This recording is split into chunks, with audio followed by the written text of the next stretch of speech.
तिला ऍडव्हान्स म्हणून द्या. आणि तिला सांगा या संपूर्ण कामाची तुला 5 लाख रुपये मिळतील. जी जी जी सांगितलं. एक कविता ऐकून दाखवू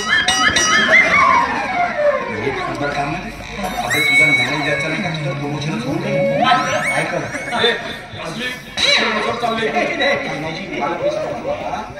मला काम माणूस मॅनेजर आहे विद्वान मला विद्वान माणूस पाहिलंच नाही.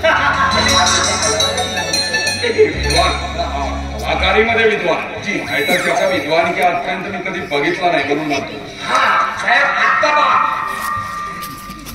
म्हणाल यायचं म्हणजे तर पैसे देऊ का? 500 रुपये देतो. मी त्याला सांगितलं साहेबांना ऐकव म्हणून. म्हणजे हा कविता केव्हापासून करतो? कधीपासून दे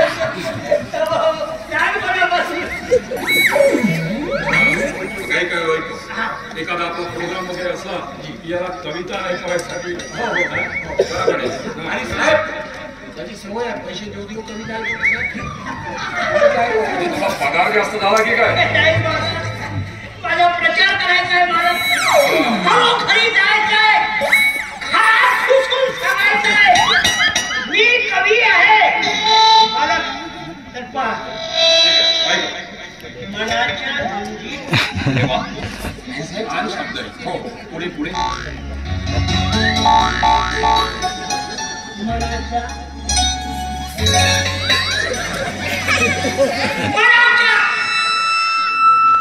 धुंदीत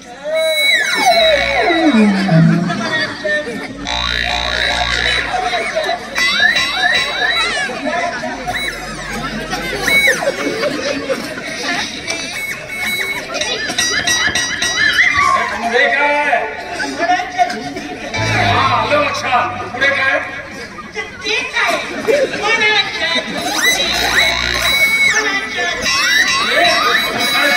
पुढे बोलायचं आहे ते.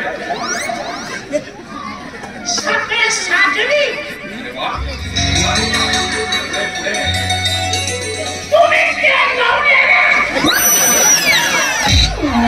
कविता आहे. मनाच्या धुंदीत सखे साजनी तू तेलावून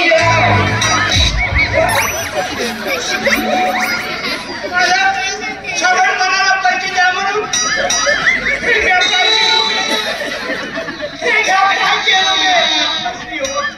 याचं काय करू मी?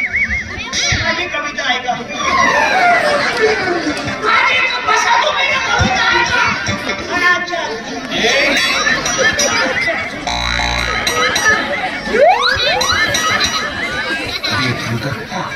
तो फोटो आला तुझ्याकडे त्या पोरीचा तो रागामध्ये मला खुश होता ती पुन्हा दुसरी कविता ऐकली. हा मुलीचा फोटो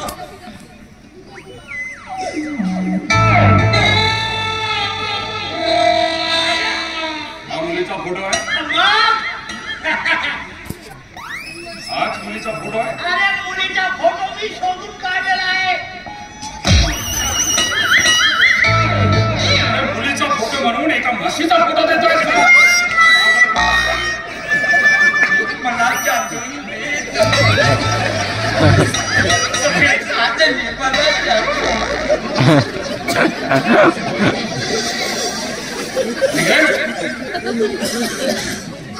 जास्त पाहिजे. तुला एक चांगला सल्ला देतो. यानंतर कधी कविता करायची नाही. आणि मला जर कळलं की तू कविता करतोयस तर मी तुला नोकरीवरून बाहेर काढून देईन. कळलं का? चौकीदार चौकीदार तो त्याच लायकीच नाही. मला वाटतं याची ती पण लायकी नाही. मूर्ख कुठला. चला आपलं काम करा. चला